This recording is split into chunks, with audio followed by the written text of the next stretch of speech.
Bon, eh bien, ravi de vous retrouver après cette sympathique pause. Nous avons eu l'occasion dans une première partie d'avoir ce volet à la fois médical, le pendant juridique et puis une explication philosophique de la thématique qui nous réunit aujourd'hui. Donc vous avez eu des questionnaires qui vous ont été adressés. Il est important de les remplir car il faut rappeler, et d'ailleurs Agatha Zielinski pourrait peut-être nous refaire un petit point très, très précis sur vraiment les attentes aussi de ces états généraux de cette bioéthique 2018. Il est très important de faire remonter vos questionnements. Il y a quelques papiers qui sont ici. On va les lire et bien évidemment, merci. Il y aura une restitution bien fidèle des membres et des organisateurs pour que cette parole, vos questionnements, vos réactions suscitent aussi le débat, y compris au niveau national, car il s'agit d'états généraux. Peut-être un petit mot, Agatha Zielinski, peut-être pour rappeler aussi les attentes de cette partie débat, qui n'est pas forcément un débat comme on l'entend, c'est-à-dire qu'il y a 3 spécialistes ici, mais ils ne sont pas là pour être interpellés, ils peuvent réagir le cas échéant, mais c'est surtout pour faire remonter, parce que ce qui va être dit à l'instant sera retranscrit pour que ça remonte au niveau national. Voilà. Donc effectivement, nous sommes maintenant dans la partie de la soirée qui répond au deuxième objectif de ces conférences-débats organisées dans le cadre des États généraux de la bioéthique. Le premier, c'était que vous trouviez quelques informations sur le sujet, ça a été notre rôle tout à l'heure. Et maintenant, nous sommes dans la partie où nous allons entendre vos avis, vos arguments, vos opinions sur ce sujet. Nous allons les recueillir de façon à les faire remonter au Comité consultatif national d'éthique qui lui-même, comme je le disais tout à l'heure, en fera une synthèse qui sera ensuite à la disposition du gouvernement et de façon à mener à bien cette révision des lois de bioéthique. Donc la parole est à vous. Voilà, avec une première question tout de suite, je rappelle que seul un organisme habilité peut filmer et que le caméraman qui est ici présent dans la salle ne filme que les intervenants, donc n'ayez crainte, vous pouvez poser tout naturellement les questions. Je vous demanderai juste, lorsque vous êtes les représentants d'associations, de nous dire l'association aussi que vous pouvez représenter, si c'est le cas, bien évidemment. On va passer à la première question. Monsieur, voilà, vous avez un micro qui va arriver tout de... Ah bon, d'abord, monsieur, je n'avais pas vu là-haut, et ensuite on viendra prendre une deuxième question. On vous écoute, monsieur. Oui. Miguel Alloné, Sainte-Anne-d'Auray, simple citoyen. J'aurais une question, en fait, que j'adresserai à le professeur de philosophie et aussi responsable de l'EREB. Sur le dernier visuel de votre présentation, vous montrez les différentes valeurs qui concourent au sein de notre société et qu'il faut maintenir dans une tension dynamique malgré les conflits éventuels qui peuvent en résulter. Et alors, si d'un point de vue purement intellectuel, j'entends bien le plaisir qu'on peut avoir à entrechoquer des concepts et puis observer comment ça se passe, d'un point de vue pratico-pratique, comme a dit un autre philosophe français, il va bien falloir à un moment donné choisir le ou les valeurs qui vont prendre le dessus sur les autres. Et donc, ma question très précise, c'est est-ce que ce choix de hiérarchiser, le mot plaira peut-être pas à tout le monde, mais en tout cas de faire prévaloir telle ou telle valeur, est-ce que la société doit le laisser totalement au libre choix du politique? Et donc cela est remis en question à chaque fois que les lois de bioéthique sont rediscutées devant le Parlement. On remet tout dans le même sac et puis on voit ce qu'il en sort. Ou bien alors la société peut-elle, et je ne sais pas comment, par quel biais, et peut-être par le biais du Conseil consultatif national d'éthique, pratiquer des conférences de consensus pour déterminer des valeurs, une hiérarchie, et puis des valeurs qui serviront de feuille de route aux politiques. Alors, 2 choses. Recueillir l'avis des citoyens, alors c'est ce que nous faisons ce soir, même si ce n'est pas sous la forme des conférences de consensus, c'est une autre pédagogie qui a été choisie, ça c'est une chose, mais c'est bien ce ce qu'on est supposé faire, en tout cas dans ce type d'assemblée. Et puis, l'autre chose, c'est que vous avez fait vous-même la distinction entre choisir une valeur au détriment des autres et prioriser ou faire une hiérarchie des valeurs. Et je pense que c'est totalement différent. Et il me semble, mais je vais m'adresser aux juristes là-dessus, mais que jusqu'à présent, les lois de bioéthique et aussi dans le Code de santé publique, il y a différentes valeurs qui président à la rédaction de ces lois et qu'elles restent co-présentes. Et c'est justement parce qu'il y a plusieurs valeurs que aussi on peut continuer à réfléchir grâce à cette... Parfois elles apparaissent en tension, parfois non. Mais il me semble par exemple qu'il y a aujourd'hui dans les lois de bioéthique à la fois la référence à quelque chose qui est de l'ordre de la liberté, à la fois ce grand thème de la préservation de la dignité de la personne. Ces deux valeurs peuvent parfois, sur certains sujets, dans certaines circonstances, entrer en concurrence, mais pas nécessairement non plus. Professeur Binet.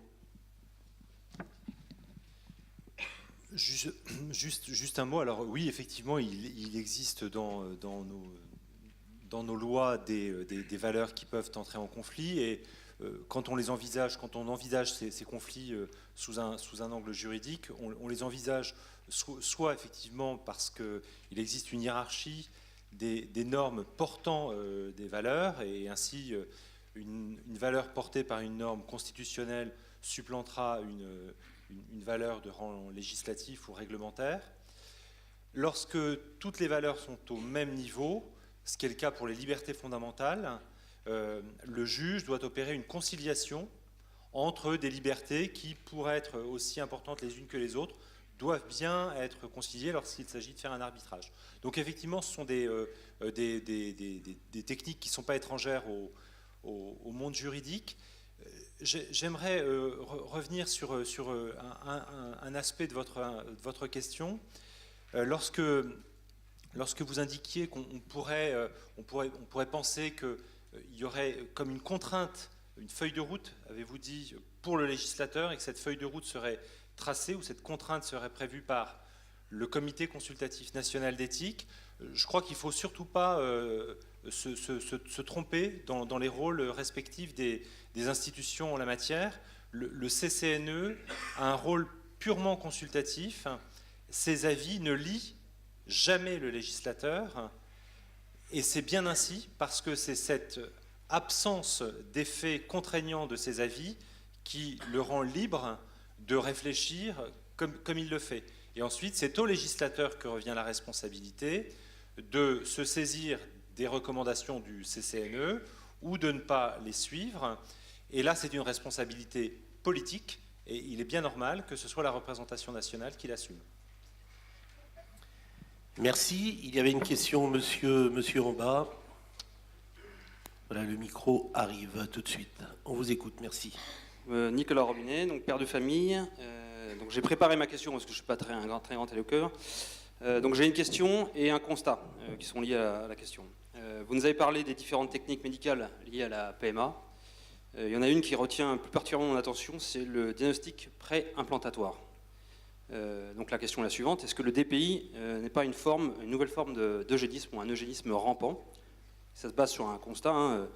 Monsieur René Friedman, qui est l'un des pères du premier bébé éprouvette en France, lui milite pour un élargissement du DPI à d'autres facteurs génétiques dans le choix du tri. En d'autres termes, traquer les embryons porteurs d'anomalies, notamment chromosomiques, afin de les éliminer. De plus, des signes donc inquiétants apparaissent dans les banques de données, de sperme, où les gamètes des donneurs sont choisis et triés sur le volet. C'est ce qu'on appelle apparemment l'appariement. C'est des recherches sur Internet qui m'ont permis de trouver ce terme. Le centre de prélèvement Sécos chercherait à marier ensemble des donneurs et des demandeuses sur des critères sanitaires, physiques, génétiques. Est-ce qu'on n'est pas dans une nouvelle forme d'eugénisme? Merci pour cette question. Il y avait une autre justement question qui était arrivée, hein, même thématique. Certains veulent élargir les domaines d'action du DPI. Est-ce qu'il n'existe pas un risque eugénique? Voilà pour cette question. Professeur Binet, si.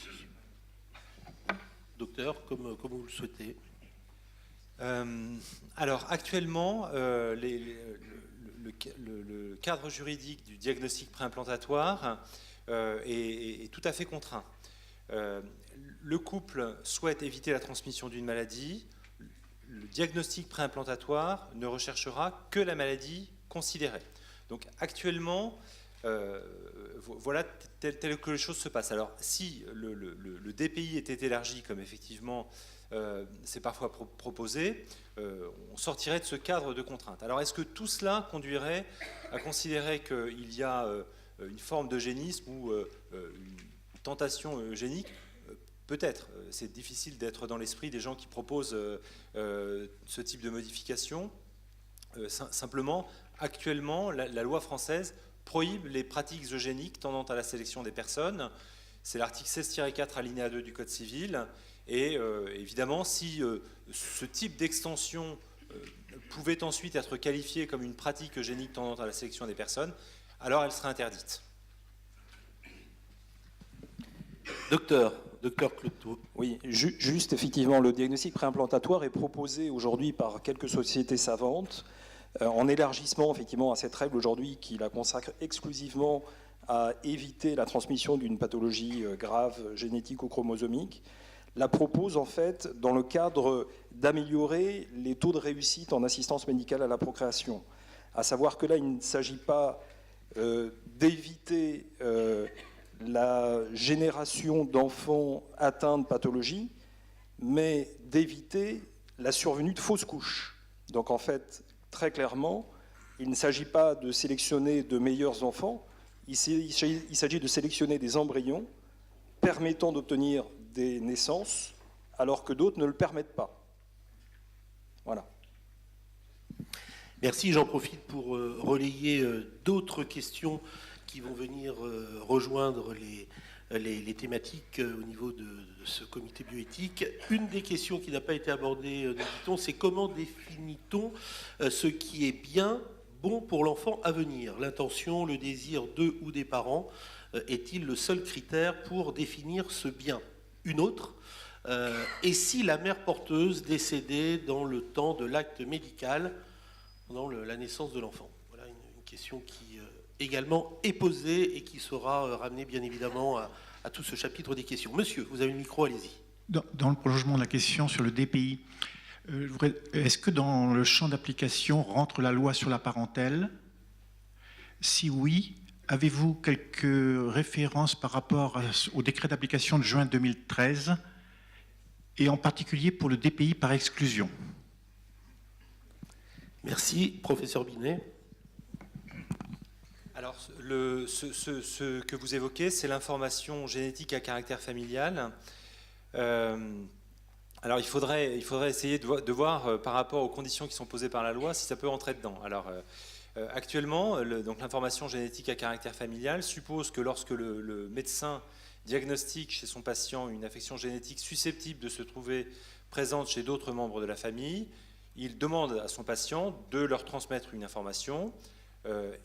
Et si le patient ne le souhaite pas, l'information sera transmise par le médecin lui-même, par courrier recommandé.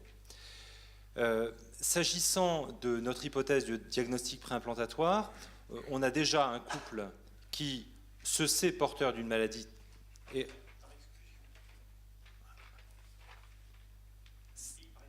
C'est-à-dire, alors, bon, alors. Allez-y avec le micro. L'un des membres du couple ne souhaite pas connaître sa situation, bien qu'il connaisse la situation d'un de ses ascendants.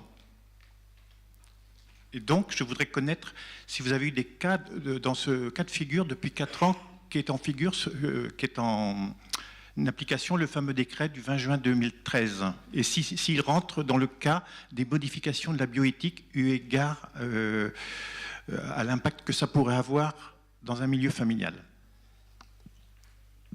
Bon, donc l'individu pourrait être malade, mais il ne veut pas l'information. Et alors, ça n'empêcherait pas de devoir transmettre l'information à la parentèle si l'information est pertinente. Quant à savoir s'il y a déjà eu des cas, pour tout vous dire, là ça ne peut pas être une question pour moi, parce que... Docteur. Alors, ça dépasse le cadre de mon activité, puisque je ne fais pas de diagnostic préimplantatoire. Par contre, ce qu'on peut dire, c'est qu'on ne propose en fait aux couples que des techniques qu'ils acceptent avec un plein consentement éclairé. En pratique, voilà, il ne s'agit pas d'imposer un diagnostic préimplantatoire à un couple qui ne le souhaite pas. Voilà. Donc, je ne sais pas si je réponds en partie à votre question.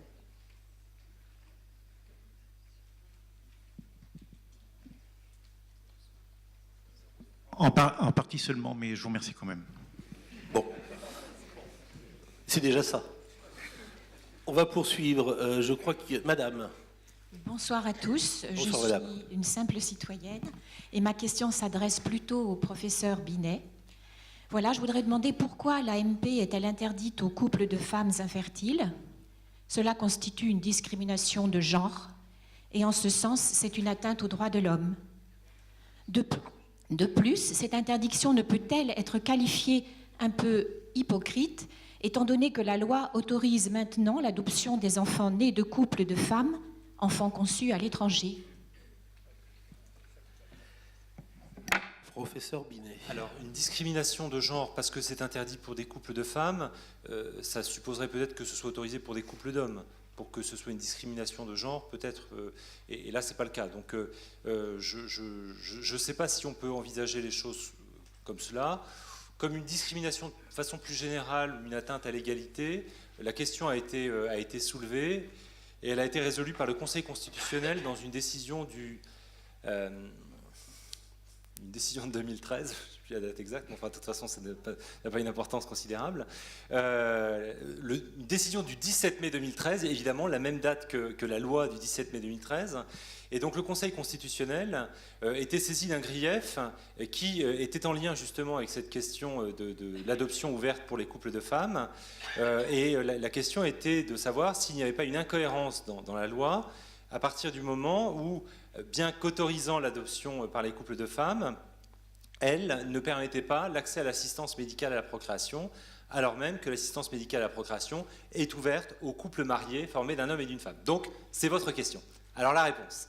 Eh bien, le Conseil constitutionnel a estimé que les couples de même sexe n'étaient pas dans une situation comparable aux couples de sexe différents au regard de la procréation et que par conséquent, la loi pouvait parfaitement, à leur égard, adopter des dispositions différentes. Donc, ce n'est pas une discrimination. Merci en tout cas pour la question et pour la réponse. Deux nouvelles questions qui ont été posées par écrit. Que penser de la rupture de relation mère-enfant lors du cadre de la GPA? Quelles conséquences psychologiques? Et quel statut juridique des enfants nés de femmes ayant bénéficié d'insémination à l'étranger? Autre question. Quelle dignité accorde-t-on à l'embryon issu de FIV qui n'a plus de projet parental et qui est voué à la recherche et à la destruction? De quelle protection bénéficierait-il si on élargit cela à la PMA? Voilà deux autres questions posées par l'auditoire ce soir à Vannes. On poursuit vos questions avec les micros. Monsieur, merci à vous. Alors, Vincent Valu, donc j'habite Vannes, père de famille et cadre dans le privé. Depuis toujours, donc, la médecine a pour but de soigner. Ainsi, la PMA donc, est un geste thérapeutique qui permet aux couples stériles d'avoir des enfants. Avec ce débat autour de l'ouverture de la PMA, nous avons un basculement d'une médecine qui soigne vers une médecine qui fournit une prestation technique au service d'un désir d'enfant de personnes qui n'ont aucune pathologie. Vous l'avez très bien rappelé, madame, et je vous en remercie. Ma question est la suivante. Qui va payer pour ces mesures qui ne soignent pas des personnes malades ?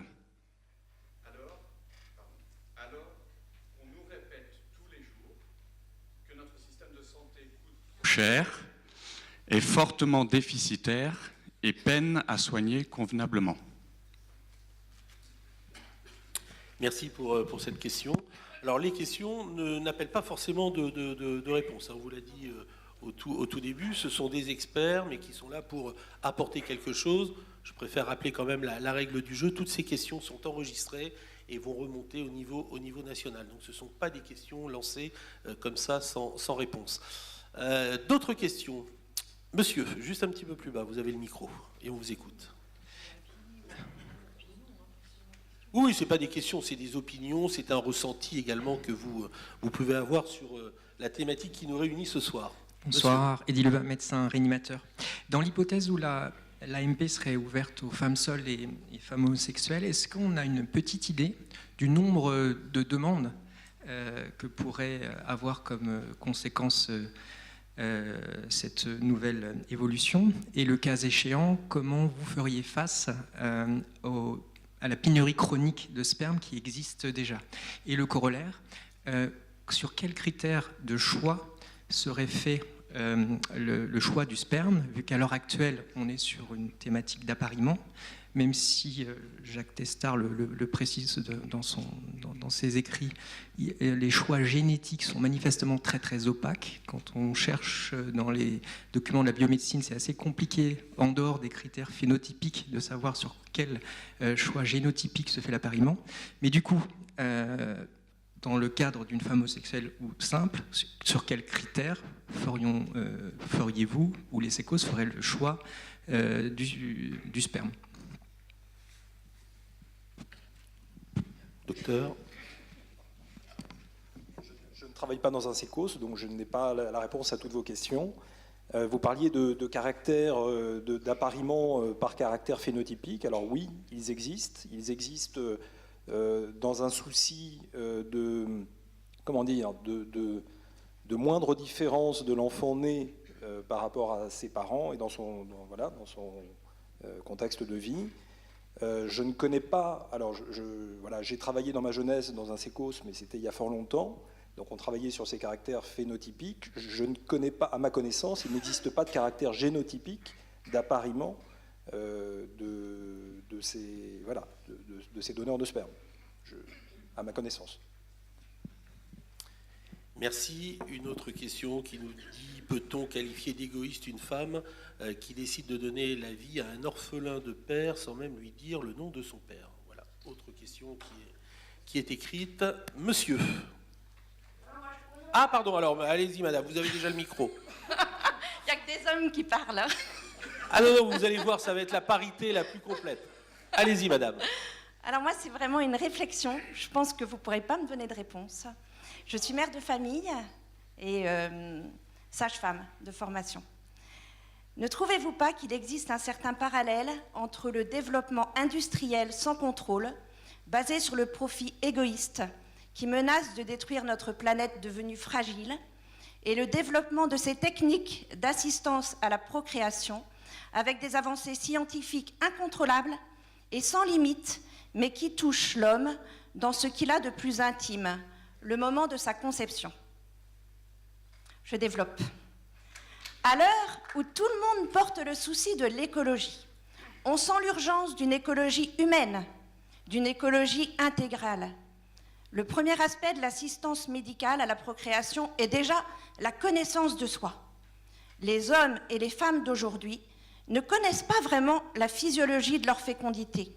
Et pourtant, quelle merveille de la connaître par le cycle féminin qui nous donne de connaître les périodes fécondes et infécondes par des signes cliniques et scientifiques facilement repérables afin de s'unir aux périodes potentiellement fécondes. Et ça, le monde dans lequel on est l'ignore. Ce n'est certainement pas nos jeunes qui l'apprennent à l'école. Avant de s'alarmer, quand l'enfant tarde à arriver, il faut revenir à du bon sens. Savez-vous qu'à chaque cycle, il y a seulement 25% de chances de concevoir pour un couple lambda, pas trop âgé et normalement fécond? On sait à l'heure actuelle que la femme conçoit bien tardivement. Il semblerait aussi que les FIV qui sont proposées à des couples non pas infertiles, mais à des couples hypoféconds. Alors que pour ces mêmes couples, une bonne connaissance de leur fécondité permettrait d'avoir des résultats similaires à ceux des FIV. À l'heure actuelle, il y a également des recherches scientifiques notables et vraiment très intéressantes, notamment la naprotechnologie. Je ne sais pas si ça vous parle. Mais c'est la procréation naturelle, médicalement assistée, proposée aux couples et qui permet à l'heure actuelle à énormément de personnes de concevoir de façon naturelle. Du coup, on s'interroge. C'est vrai qu'on est parents d'enfants. Quelle planète allons-nous laisser à nos enfants? Et est-ce que ce débat de ce soir est plutôt assez inquiétant? Et les propos du juriste, et ceux de la philosophe, et ceux du médecin, vous nous avez exposé ce qui était possible de faire, et vous nous ouvrez un champ inimaginable sur ce qu'on pourrait faire demain, sans réflexion vraiment de bon sens. Il y a quand même des choses à sauvegarder dans le monde. Merci. Voilà, c'est une réaction tout à fait personnelle. On poursuit les réactions, monsieur. Et puis s'il y a d'autres femmes, vous n'hésitez pas. Allez-y.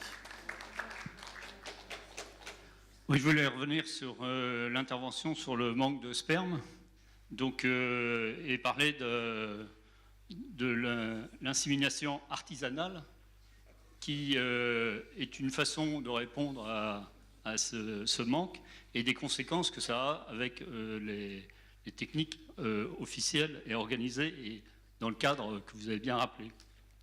Donc sur l'insémination artisanale, elle est interdite très formellement par la loi et réprimée, mais en pratique, il est très difficile de distinguer l'insémination artisanale de celle dans un cadre d'un rapport sexuel. Donc cette interdiction reste inefficace. Donc en regard, par exemple, sur le site coparents.fr, le nombre de membres est passé de 11 000 à 75 000 depuis l'adoption de la loi sur le mariage pour tous. Et la plupart des membres sont des gens qui proposent leurs semences. Et parmi eux, il y a un Français qui est très fier parce qu'il a 48 enfants. Et ces enfants sont-ils très fiers de leur père génétique? Et seraient-ils contents d'apprendre peut-être un jour qu'ils ont 47 demi-frères et sœurs disséminés dans la nature?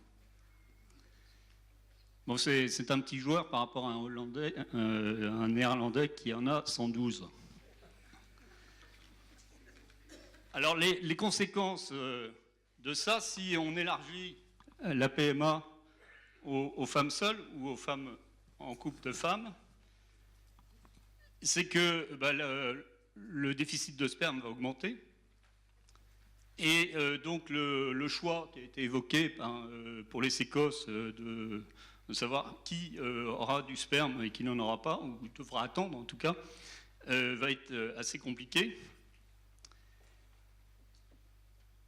Et donc la conséquence, c'est que si on ne peut pas obtenir satisfaction aux sécos, on aura tendance à recourir à des techniques alternatives, dont l'insémination artisanale. Donc on voit qu'on arrive à des situations qui sont assez inextricables.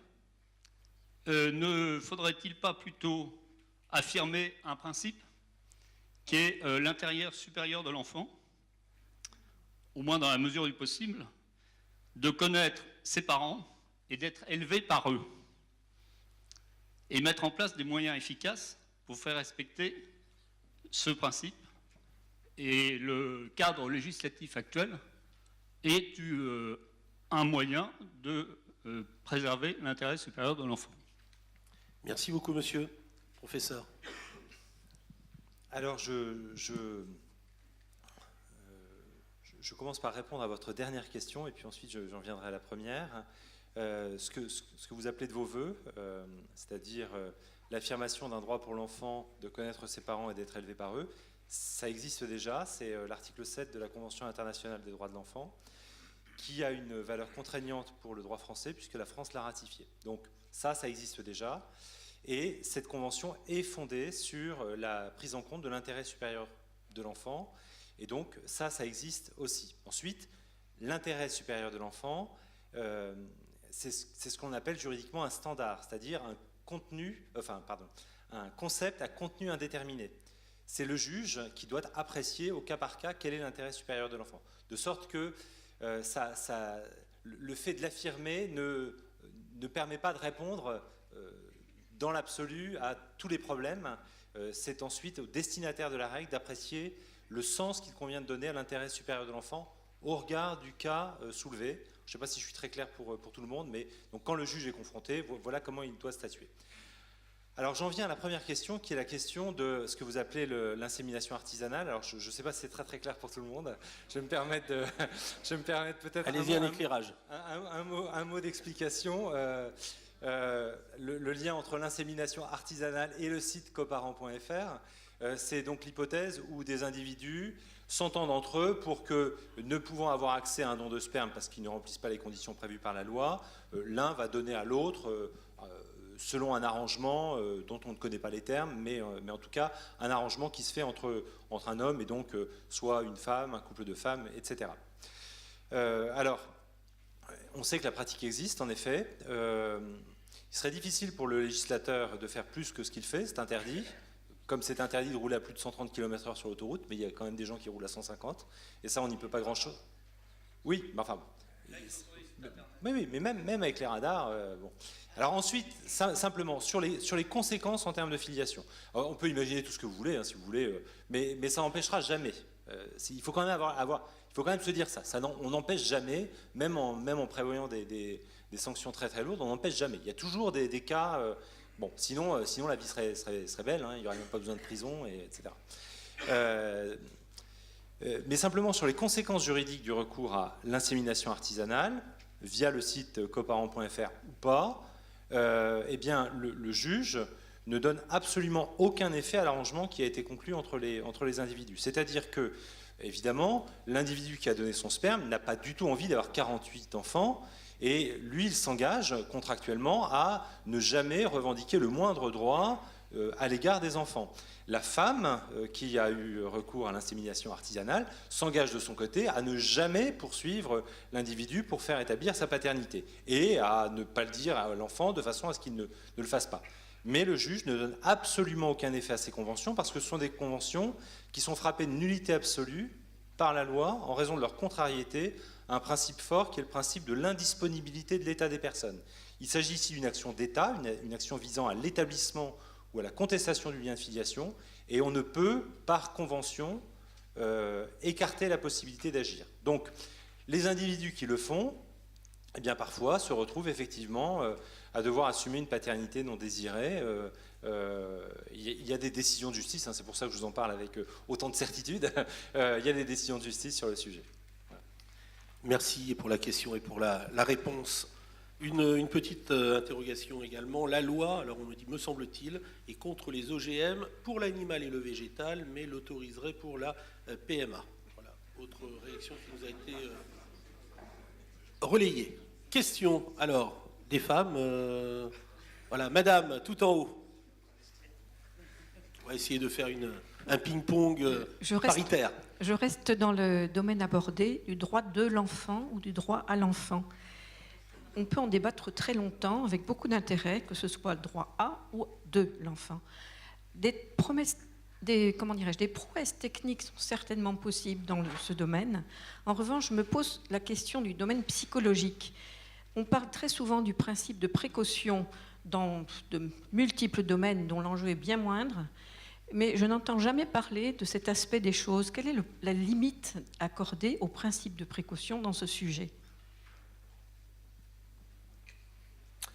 Merci. Autre réaction, monsieur demandait la parole déjà depuis un petit moment. Vous l'avez. Oh, c'est très gentil. Je suis désolé, je ne suis pas une femme, donc j'ai mis un peu de temps à la voir, mais je suis très heureux de leur laisser la parole, chère madame. Non, tout d'abord, avant de parler, donc François Desjard, je suis avocat en droit des affaires, pas du tout en droit de la famille, sur Vannes, donc j'interviens en tant que simple citoyen. Je voulais tout d'abord faire une petite remarque préalable pour vous remercier de la qualité de votre intervention. En tant qu'avocat, je sais que lorsqu'on a un temps imparti pour parler sur un sujet technique, c'est assez difficile. Donc merci à vous trois, parce que c'était très clair pour le néophyte que je suis. Ça, c'était la première C'est bien Premier de rappeler. constat. Merci. Bien évidemment, comme chacun d'entre nous dans cette salle, ce sont des opinions personnelles ou des convictions personnelles. Moi, j'étais un petit peu interpellé par ce que vous disiez, professeur, sur le fait que les lois bioéthiques, de façon générale, prévoient systématiquement d'être révisées de façon périodique pour s'ajuster aux états d'avancement de la technique ou aux évolutions des débats sociétaux, de la société de façon générale. Alors c'est effectivement un peu en lien avec la remarque précédente.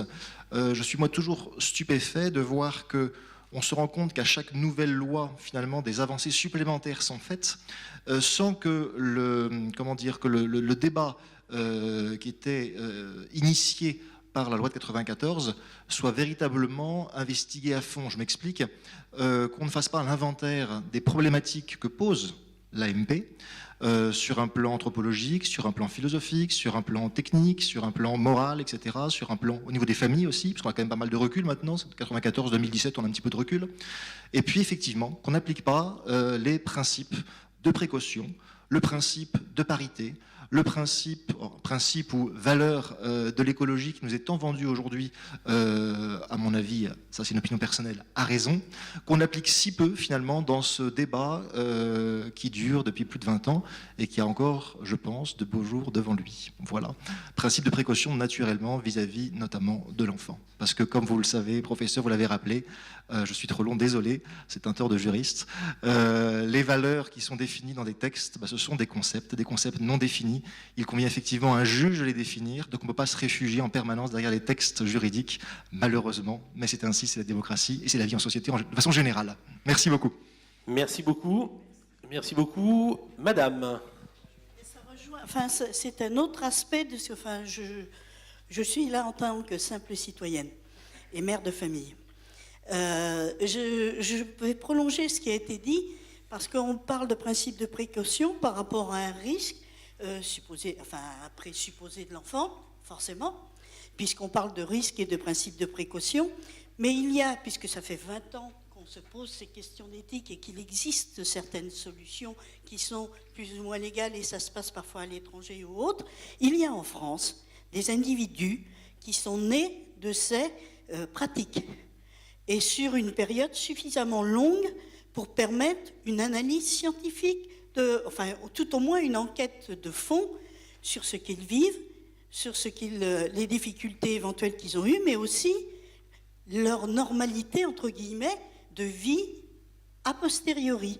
Et moi, j'aimerais qu'on ne voit pas simplement un risque et que ce ne soit pas la société actuelle uniquement qui décide que c'est mauvais pour l'enfant, mais ce que j'aimerais, c'est qu'on fasse une étude objective sur l'ensemble des personnes qui ont vécu ça.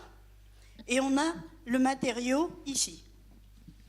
Agatha Zielinski. Vous pouvez lire par exemple l'article numéro je ne sais plus combien, l'avis du Comité consultatif national d'éthique qui est sorti l'été 2007, 126, sur la question de l'assistance médicale à la procréation, et qui stipule justement que pour l'instant les recherches sont trop rares, les recherches scientifiques sont trop rares et trop pauvres en éléments vraiment qui permettent vraiment de se positionner, mais ils appellent de leur vœu justement qu'on multiplie et qu'on approfondisse la recherche scientifique sur la question.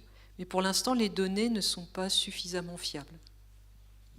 Merci, madame. Vous allez avoir le micro. Juste une petite remarque encore pour vous lire les questions qui ont été énoncées par écrit, qui nous dit « Renoncer aux critères thérapeutiques de la PMA ne modifierait-il pas le visage de la médecine, qui ne serait plus un acte médical mais une prestation technique, et donc plus au service de la santé, mais de nos désirs ».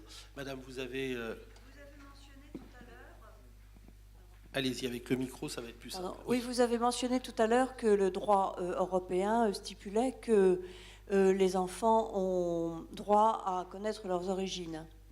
Et donc, est-ce qu'aujourd'hui, le fait que les enfants nés de donneurs anonymes ne puissent pas connaître le nom de leur père, enfin l'identité de leur père, est-ce que ça n'est pas contradictoire avec le droit européen? Est-ce que ça n'est pas amené à évoluer, surtout qu'aujourd'hui, avec les possibilités techniques, on voit qu'il y a effectivement des enfants qui retrouvent leur donneur anonyme sur Internet, grâce à des examens d'ADN. Donc, est-ce que la loi ne va pas évoluer là par rapport à ça, compte tenu du droit européen et de la question technique que maintenant, ça devient un secret de polichinelle?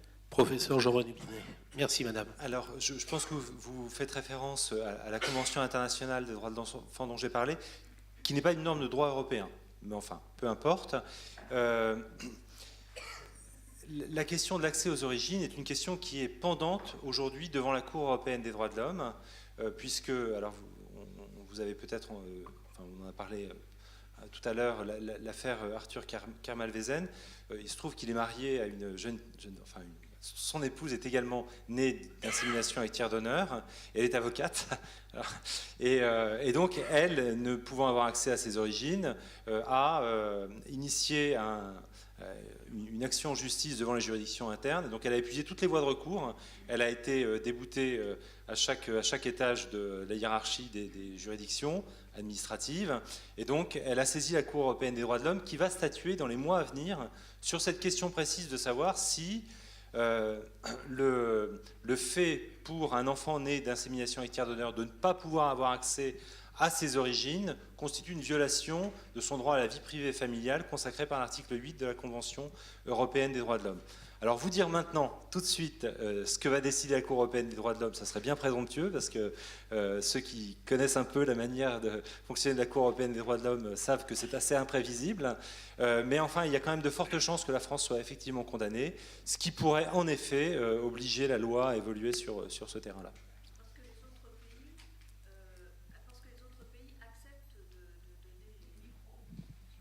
Alors, d'autres pays, en effet, ont levé l'anonymat ou n'ont jamais consacré la règle d'anonymat, mais ce n'est pas pour cette raison-là qu'on serait condamné. C'est simplement parce que la France a ratifié la Convention européenne des droits de l'homme qui prévoit le droit à la vie privée et familiale, et la jurisprudence de la Cour européenne des droits de l'homme est très, très extensive, en tout cas, sur cet article 8, et donc pourrait conduire à considérer qu'il s'agit ici d'une violation de l'article 8.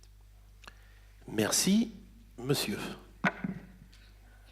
Moi, je trouve intéressant que soit abordé le cas de cette dame qui a fait des recherches manifestement monstrueuses, monstrueusement compliquées en tout cas, pour aller rechercher ses origines.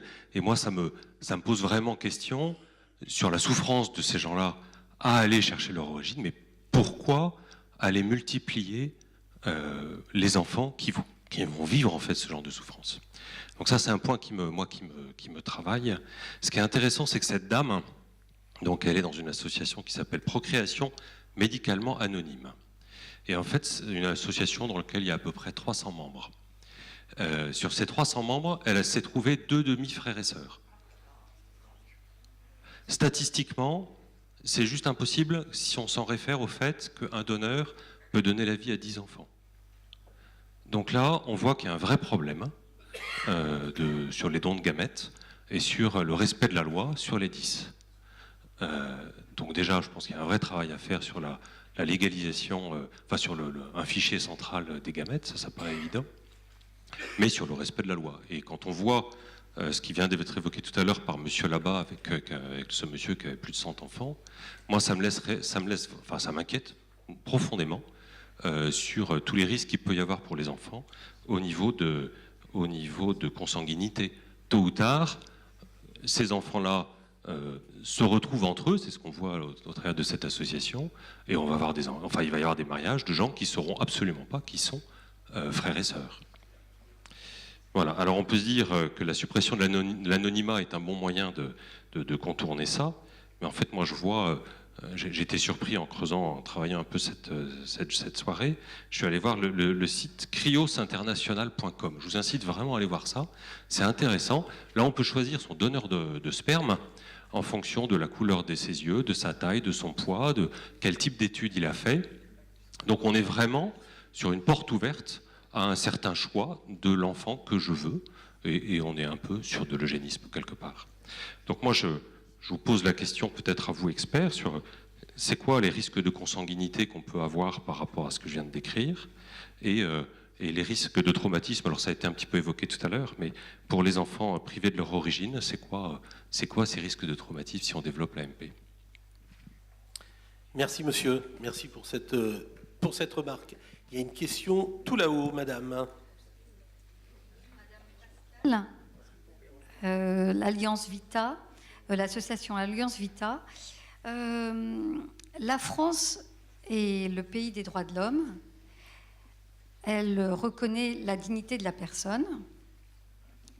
L'enfant est une personne, un sujet de droit et non un objet. Alors que voulons-nous? Garantir le bien et l'épanouissement de l'enfant en recherchant l'unité dès l'accueil de la vie par la complémentarité d'un père et d'une mère, ou bien en rendant volontairement déséquilibré et donc en créant une injustice, l'accueil d'un enfant privé d'un père. Tout ce qui est techniquement possible n'est pas pour autant acceptable. Et notre pays devrait plutôt s'enorgueillir de n'avoir qu'une seule ligne de conduite à tenir dans ses orientations éthiques, celle de protéger le plus vulnérable, le plus fragile, c'est bien l'enfant. C'est lui, le petit homme, qui doit être au cœur du débat. La loi ne peut être là pour satisfaire tous les désirs des adultes. Merci. Merci à vous, madame.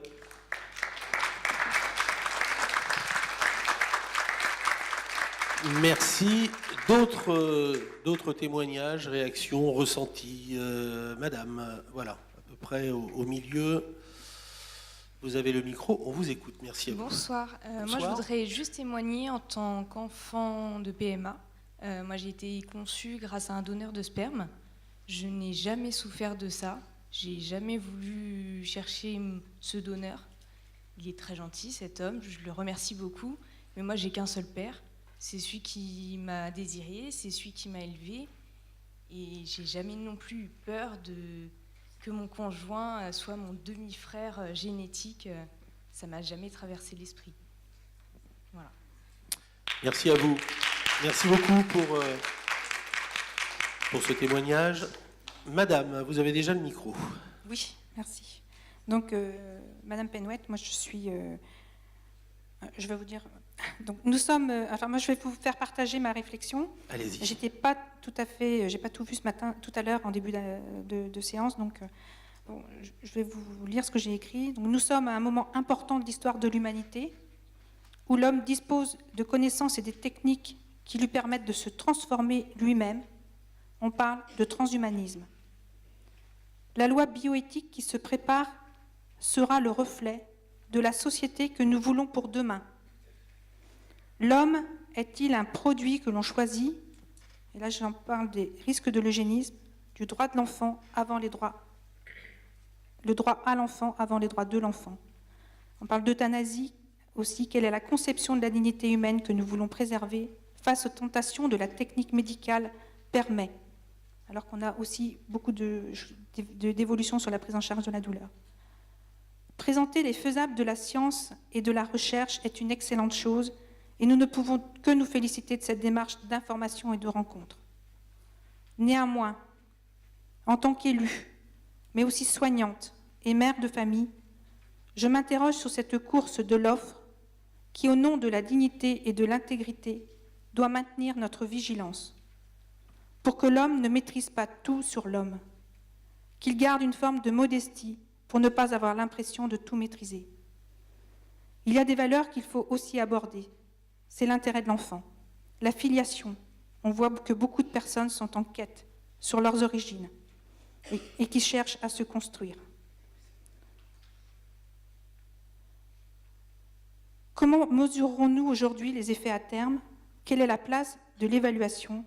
Quelle est la place de la formation et de l'information auprès des élus qui vont voter les lois? Ça me paraît aussi extrêmement important. Et enfin, quelle est la place de tous les professionnels de santé par rapport à tout ce qui va être décidé? Est-ce que tout le monde doit adhérer ou est-ce qu'il y aura des choix? Merci à vous. Merci pour cette longue réaction et réflexion. Monsieur, on vous écoute. Bonjour, Alain Schauer, je suis médecin. Je me rappelle dans les années 90 que la fécondation in vitro était effectivement faite pour lutter contre la stérilité. Déjà à cette époque, pour avoir étudié un petit peu ce sujet, la plus importante cohorte concernait des couples hypoféconds, des couples souvent pressés aussi par l'âge. À cette époque-là aussi, il y avait déjà une forte concurrence entre les équipes médicales. Beaucoup d'établissements de santé se sont précipités dans cette voie de la fécondation in vitro, avec une très grande opacité des résultats. Il a fallu donc attendre l'arrivée de la mission de l'agence de biomédecine pour mettre un petit peu d'ordre. Et encore, quand vous allez sur le site de l'agence de biomédecine pour décrypter les résultats, c'est difficile. Jacques Testard a proposé un moratoire à la recherche sur l'embryon. Est-ce que vous pensez vraiment que ces chercheurs qui mettent au point cette technique sont encore au service de la prise en charge de la stérilité? Ou est-ce qu'ils s'arrangent aussi pour essayer de trouver des raisons à poursuivre leur recherche sans limite, et en particulier de rester dans la compétition internationale? Il y a une vraie problématique universitaire de recherche, et je ne pense pas que ce soit non plus anodin dans le but de proposer ces techniques. Je ne sais pas si l'un de vous veut répondre. Alors, docteur. Je dirais que c'est toute l'originalité de la position française que de réfléchir à ces questions, que de les surveiller, que de surveiller ces activités. L'agence de la biomédecine, vous l'avez cité, effectivement, est là pour autoriser, évaluer, éventuellement interdire. Et donc, je crois qu'on peut faire beaucoup de reproches à la communauté scientifique médicale française, peut-être en AMP, mais en tout cas, pas celui d'être laissé livrer à lui-même, puisque nous sommes un des pays les plus encadrés, si ce n'est le plus encadré, dans ce secteur médical.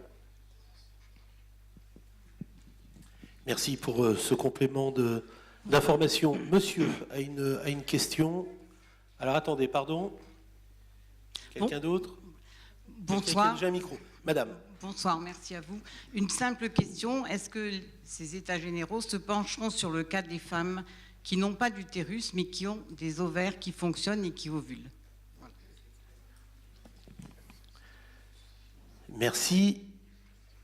Il y avait quelqu'un. Voilà, monsieur a le micro, vous l'avez eu. Allez-y. Oui, c'est une question, une réflexion. Élargir la PMA aux indications non médicales, n'est-il pas la transformer à terme en mode alternative de conception pour avoir des enfants à notre convenance et mettre ainsi un pas dans le transhumanisme? Merci pour un pied dans le transhumanisme, pardon.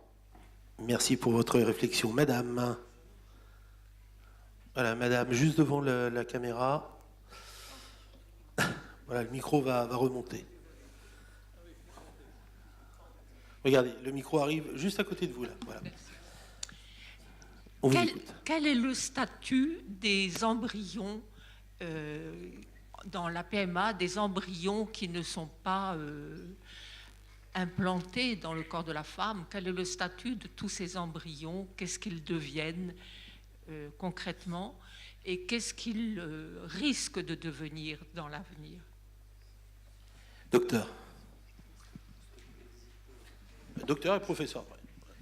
J'interviens juste sur ma partie. Effectivement, la loi aujourd'hui autorise l'accueil d'embryons éventuels. Donc en fait, propose aux couples qui conservent des embryons d'abord de les conserver dans un désir d'enfant intraconjugal.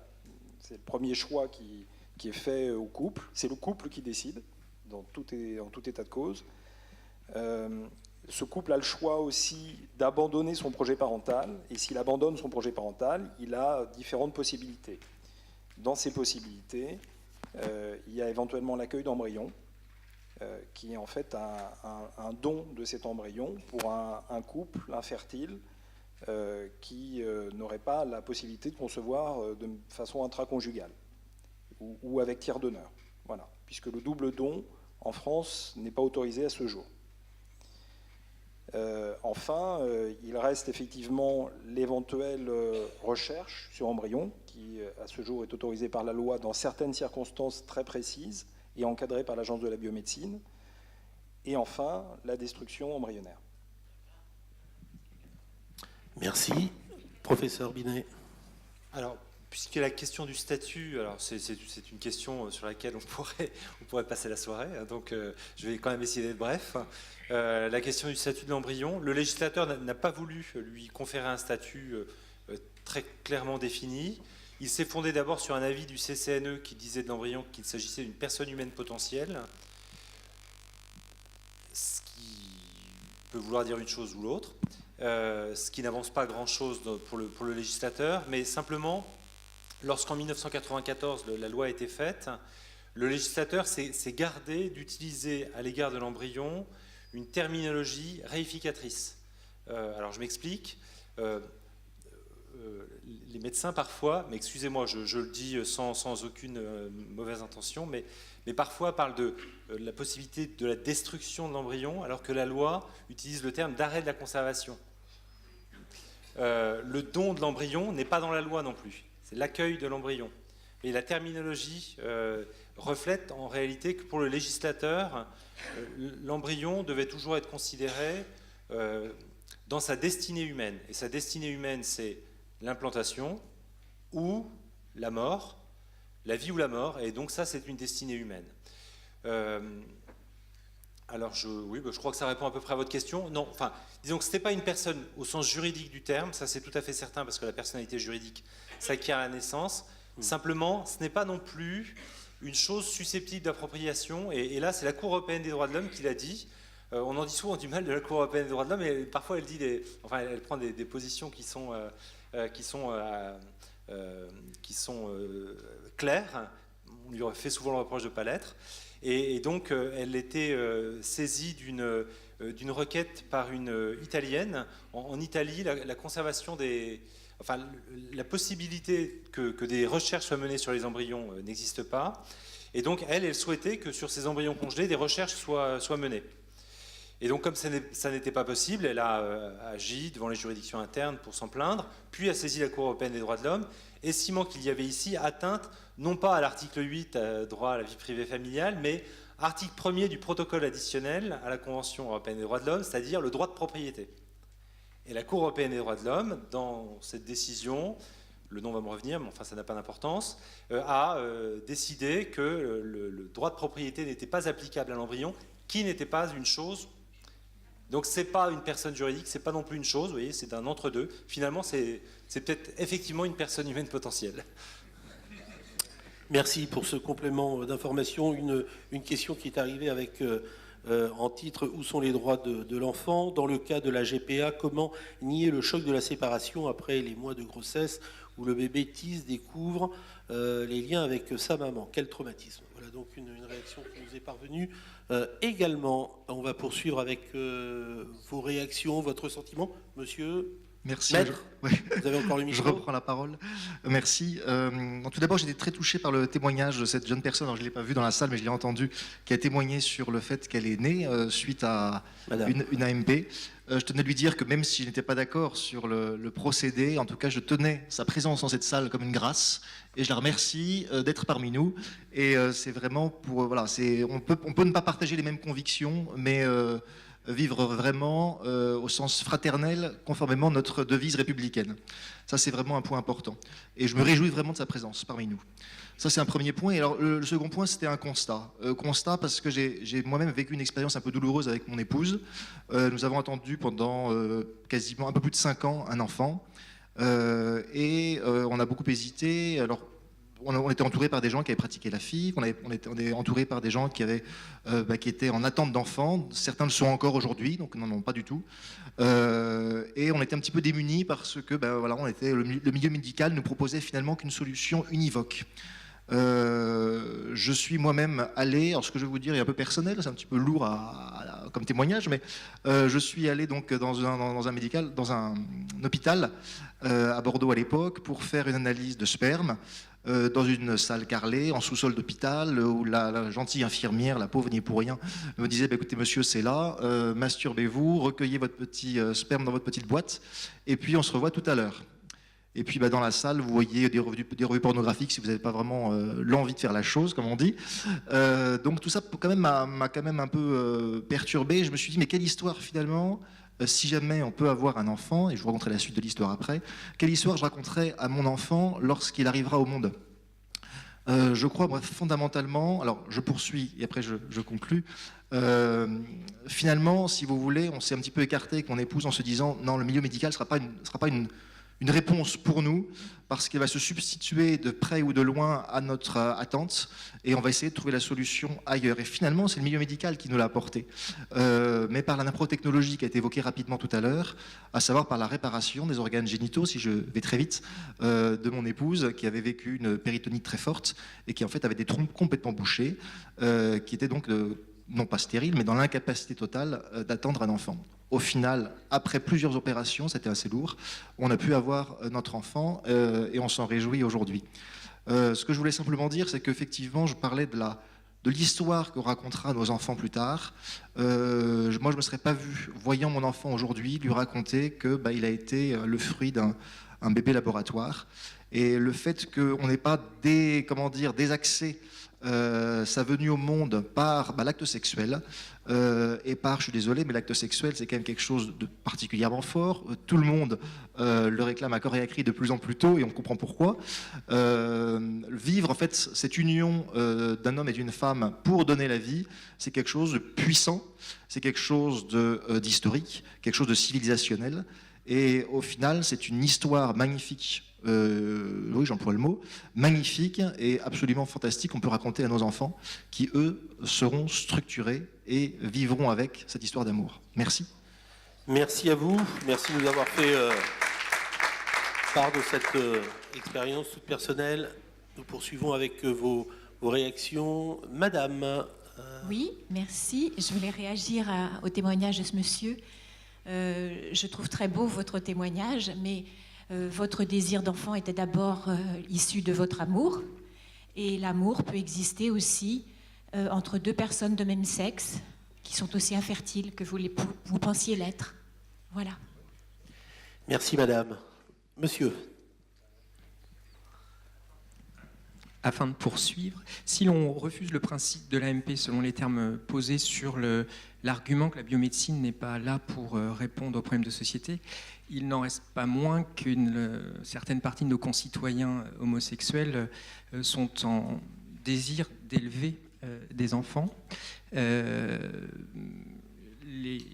convictions là seront très différentes sur ce sujet, mais la société évolue, 30% des gens mariés divorcent, le modèle familial classique explose. N'y aurait-il pas une réponse justement alternative à ce refus de l'AMP par une réponse politique qui faciliterait l'éducation des enfants par les couples homosexuels en élargissant les possibilités d'adoption plénière, notamment pour des enfants qui seraient nés via des techniques artisanales? Professeur Binet. Alors, l'adoption plénière est déjà possible pour les couples de personnes de même sexe depuis la loi du 17 mai 2013. Je ne sais pas s'il faut étendre les conditions ou les moyens. C'est l'adoption plénière classique avec la nécessité En fait, je ne suis pas allé au bout. En France, il me semble que sur un plan juridique, on reconnaît plus le droit du parent. Le droit du parent reste très très fort quand un enfant n'est plus élevé par ses parents génétiques, et elle est plus difficile que dans d'autres pays. Donc n'y aurait-il pas une réflexion à faire pour libérer les parents génétiques de leurs droits sur cet enfant, pour permettre plus d'adoption d'enfants? Je ne sais pas si je suis assez clair. La possibilité d'adopter en France, quand les parents existent encore, vous voyez, dans le cadre de parents déficients. J'ai compris, excusez-moi, j'avais pas saisi le sens de la question. Là, je l'ai saisi. La question, c'est les conditions d'adoptabilité. Il n'y a pas suffisamment d'enfants adoptables. Alors, faut-il faciliter l'abandon des enfants, parce que ça revient à ça, hein. Je ne sais pas si c'est vraiment quelque chose qu'on peut souhaiter. Voilà, je ne sais pas si c'est quelque chose qu'on peut souhaiter, mais il me semble qu'il y avait une autre question au tout début, non? Quand vous avez pris la parole, il m'a semblé qu'il y avait une autre question que celle de l'adoption. Non, j'avais cru. Est-ce que je réponds pas à votre question en réalité. Excusez-moi, je réponds par une autre question, ce qui est une bonne façon de s'en sortir. En tout cas, on remercie quand même les experts qui étaient déjà samedi pour la plupart sur Rennes. Ils ont vraiment énormément œuvré tout au long de la journée, le matin, l'après-midi et ce soir à Vannes. Merci en tout cas d'ores et déjà à vous trois. On poursuit, il nous reste 20-25 minutes. Allez-y, libérez les réactions, les réflexions, les paroles. Madame, regardez, le micro arrive tout de suite. Bonsoir, Marie-Camille Robinet, mère de famille. D'abord, je vous remercie pour votre éclairage, que ce soit médical, juridique et philosophique sur l'AMP. Moi, j'avais une question à Madame la philosophe.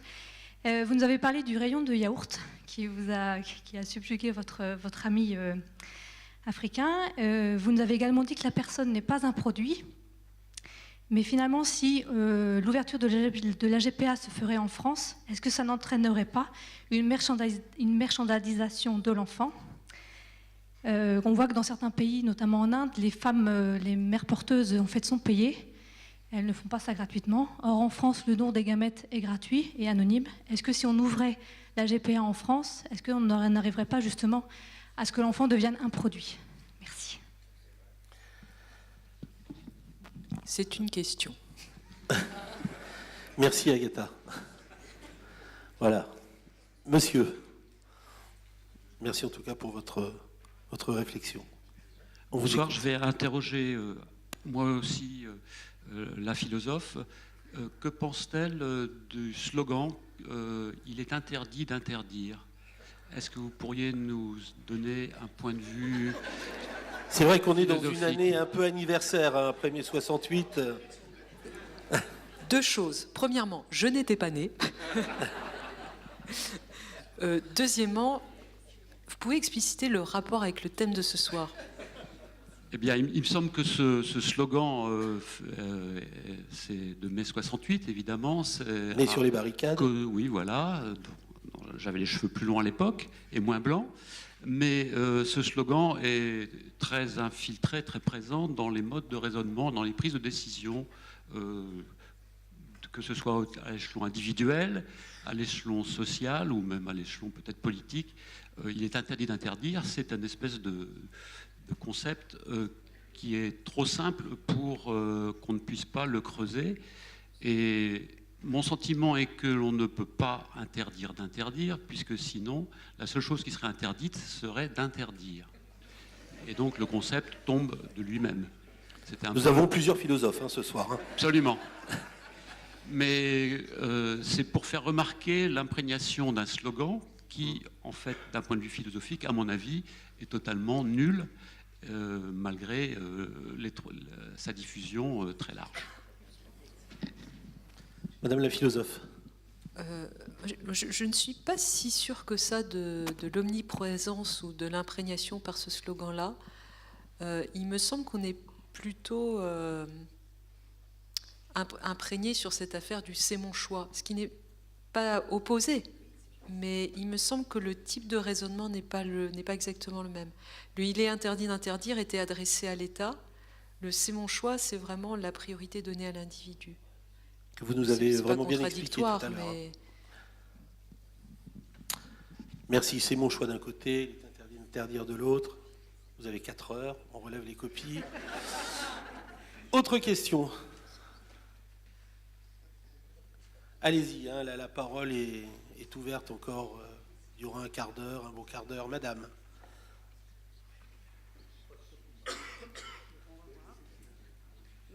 Merci à vous, madame.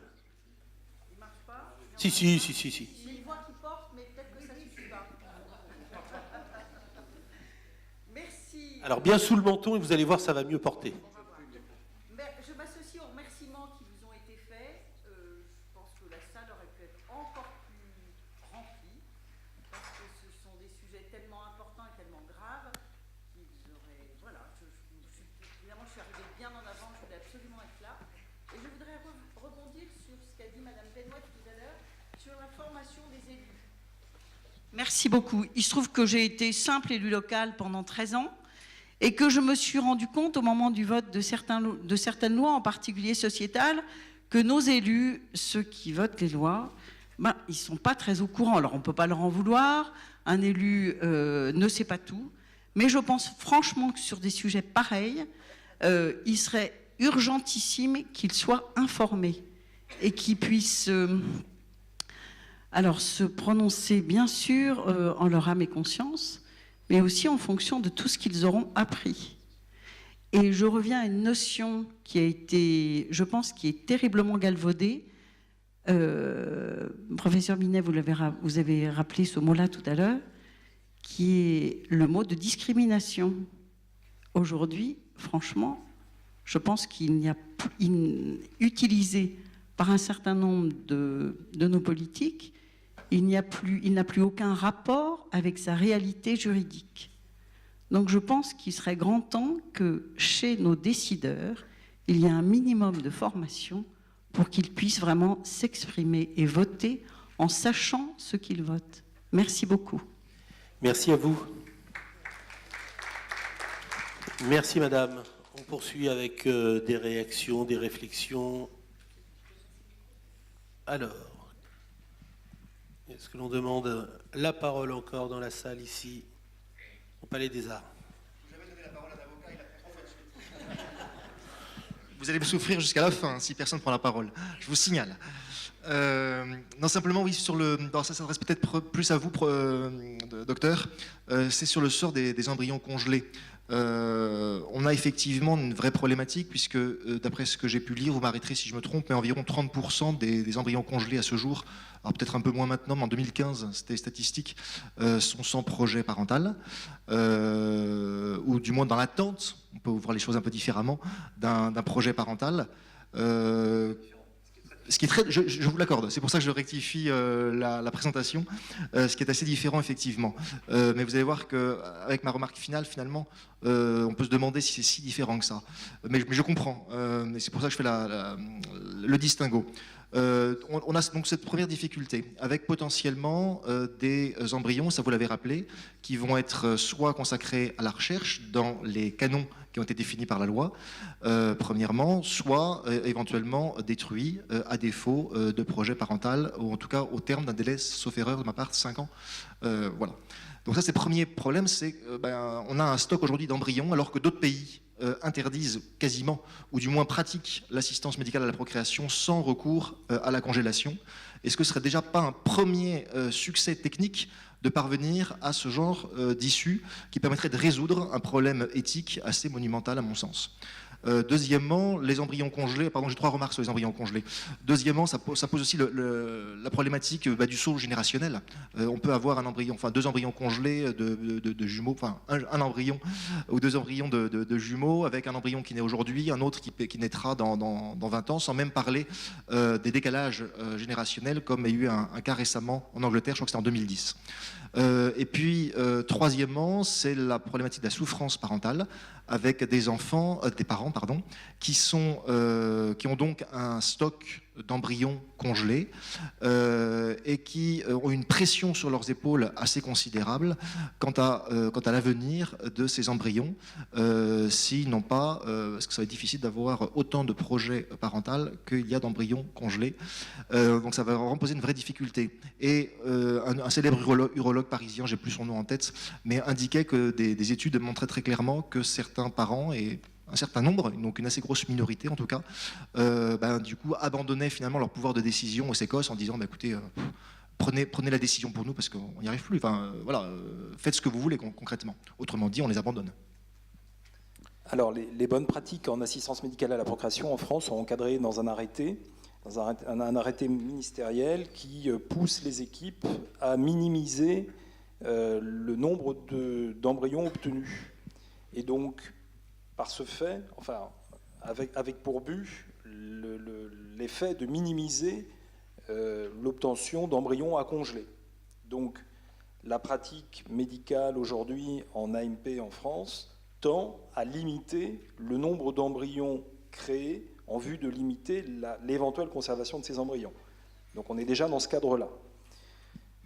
Vous m'avez posé une question sur la durée, c'est ça voilà. Donc effectivement, on garde à minima 5 ans les embryons pour un couple qui est toujours dans un désir désir parental. Il y avait une troisième question. Alors, je ne sais pas si ce que vous avez décrit, le saut générationnel à 20 ans, c'est déjà produit. En pratique...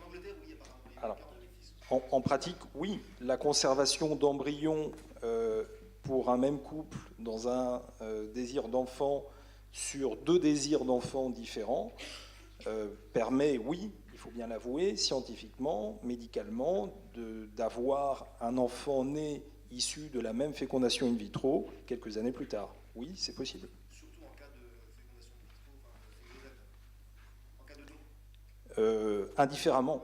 Les embryons, quand ils sont là, ils sont là. Hein, ce qui se joue après, c'est l'implantation utérine.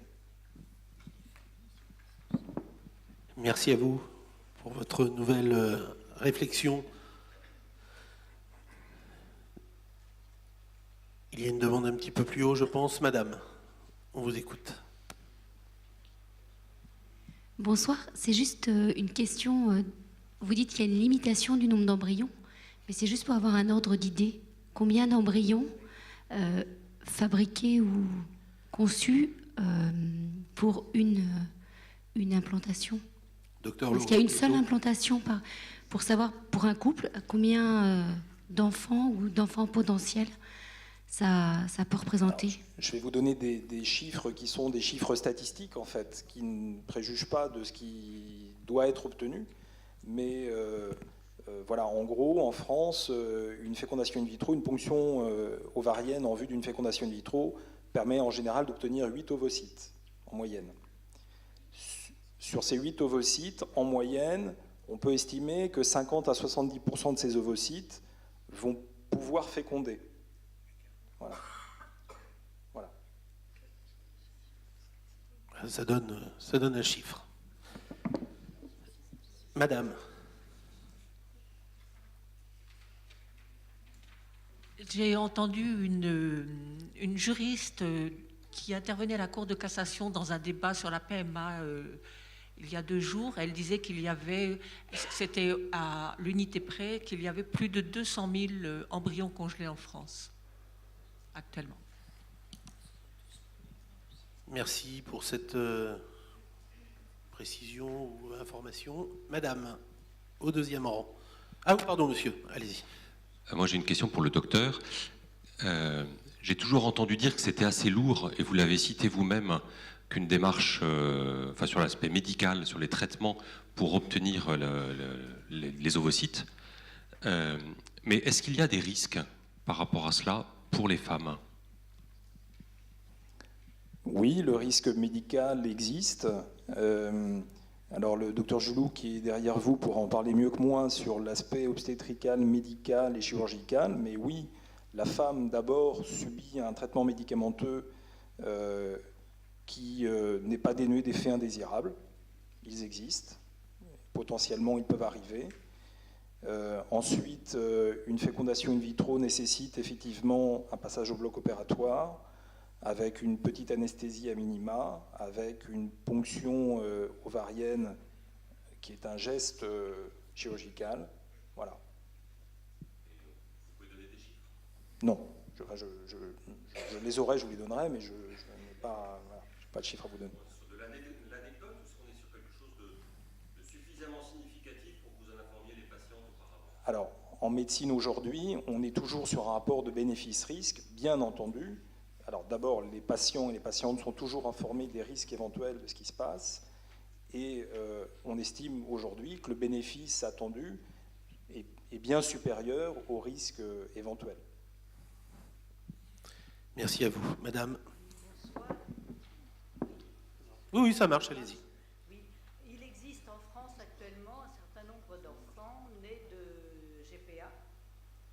c'est une centaine, il me semble avoir entendu dire, et ces enfants n'ont toujours pas de reconnaissance officielle en France. Pourquoi? Et je trouve que c'est très dommageable pour eux. Alors là, je pense que ça doit être une grande souffrance de ne pas avoir de reconnaissance, quand il y en a qui sont déjà très âgés, plus de 20 ans, et qui sont quand même très mal avec tout ça. Professeur, sur cette question, reconnaissance ou pas reconnaissance? Reconnaissance. Reconnaissance. En réalité, les enfants qui sont nés par gestation pour autrui à l'étranger sont nés d'au moins un individu français, sinon on n'en parlerait pas. Et le seul fait d'être né d'un individu français leur permet d'abord d'entrer sur le territoire national, parfois d'acquérir la nationalité française, bien souvent. Dans les autres hypothèses, ils ont la nationalité du pays qui les a vus naître. En toute hypothèse, ces enfants ont un état civil, puisqu'ils sont nés dans un état qui a organisé les conditions de leur venue au monde, et donc leur état civil est inscrit dans ce pays. Alors ce qui peut arriver en effet, c'est que leur état civil ne soit pas retranscrit sur les registres d'état civil français, mais c'est le cas de nombreux enfants qui vivent en France, des enfants français ou des enfants étrangers, et ça n'est pas en réalité une question de reconnaissance officielle. On peut tout à fait vivre dans la société française. On peut tout à fait vivre dans la société française en étant né, par exemple, en Angleterre, et en ayant simplement son état civil sur les registres britanniques. Alors, je comprends que vous le disiez, et je comprends même que vous le pensiez, parce que c'est souvent dit, mais c'est dit à dessein par des responsables politiques parfois.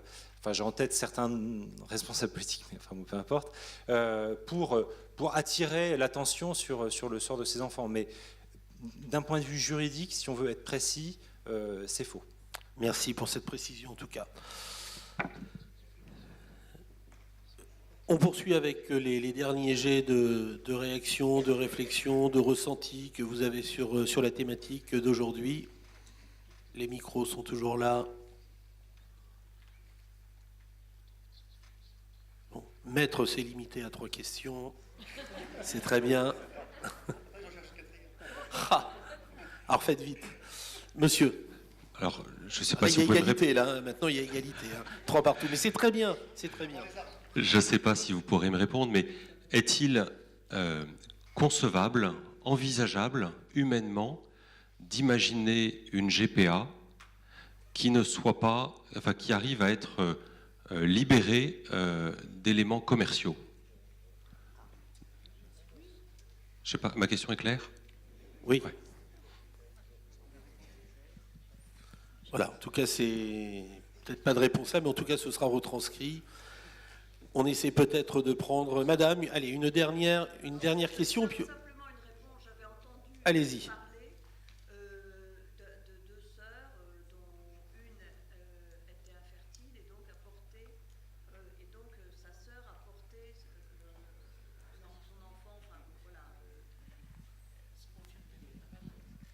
Non, enfin, par rapport à ce que vous disiez, par rapport à ce qu'il y a des GPA qui ne sont pas commerciales, j'ai entendu parler de 2 sœurs, l'une était infertile et donc était donc mariée, et donc sa sœur qui était fertile a porté son enfant, voilà.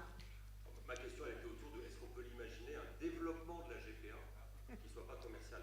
Ah oui. Et heureusement, c'est des exceptions. Voilà.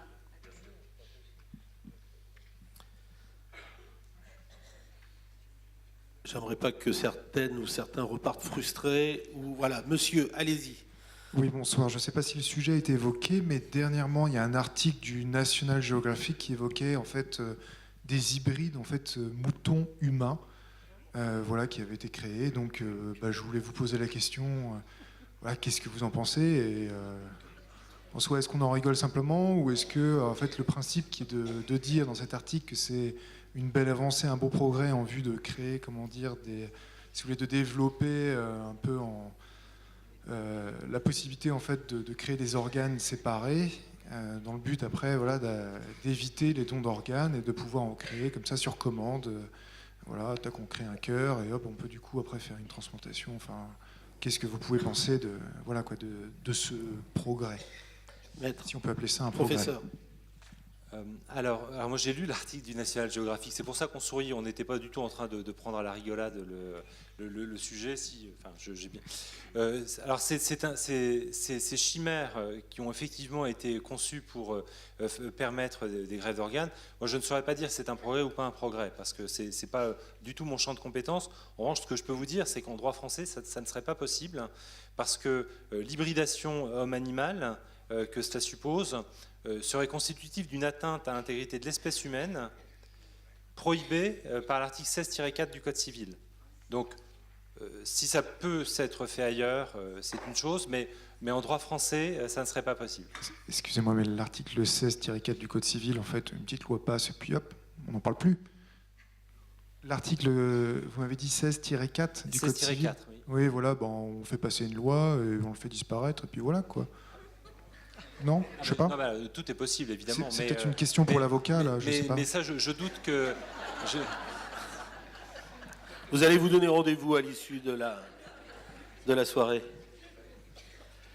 Merci. Une question, monsieur. Allez-y, ce sera la dernière question. Oh, c'est trop d'honneur, et je ne suis pas avocat, donc c'est un problème. Par contre, là, je suis père de famille et jeune grand-père. J'étais juste né en 68, donc je suis un peu plus vieux que vous, madame. Moi, je me souviens par contre de mes premiers cours d'éducation sexuelle en 4e. Et d'ailleurs, c'était une nouveauté presque à ce moment-là, et ça en choquait plus d'un, mais je pense que c'était quand même bien utile. Et c'était fait dans un esprit de faire comprendre aux jeunes d'où ils venaient et quelle sera leur responsabilité plus tard. Et du coup, basé là-dessus, je me félicite, merci monsieur le professeur, de nous dire que la loi française aujourd'hui est sur pas mal de points, vous avez mentionné, plus protectrice de l'homme et de la nature humaine que d'autres pays, vous venez de le redire encore il y a un instant. Mais du coup, si nous avons cette qualité dans ce pays, est-il prudent de vouloir toujours en rajouter et de ne pas se dire, ok, on a 94, 2000 et puis 2011, tirons-en les enseignements et peut-être sur certains points, remettons en question des choses qu'on a pensé étaient une avancée et finalement on n'en est pas. Et je nous repose la question ce soir sur est-ce que endogène, exogène, endogène je comprends bien, exogène, est-ce que c'est vraiment un plus pour l'humanité? Je ne suis pas sûr. Donc j'espère que dans cette réflexion cette année, et je trouve ça extraordinaire qu'on puisse chacun donner notre avis et s'écouter, je crois qu'on le fait après correctement, osons permettre à nos législateurs de potentiellement remettre en cause quelque chose qui a été décidé il y a 5 ans, qui finalement n'était pas une avancée. Je vous remercie.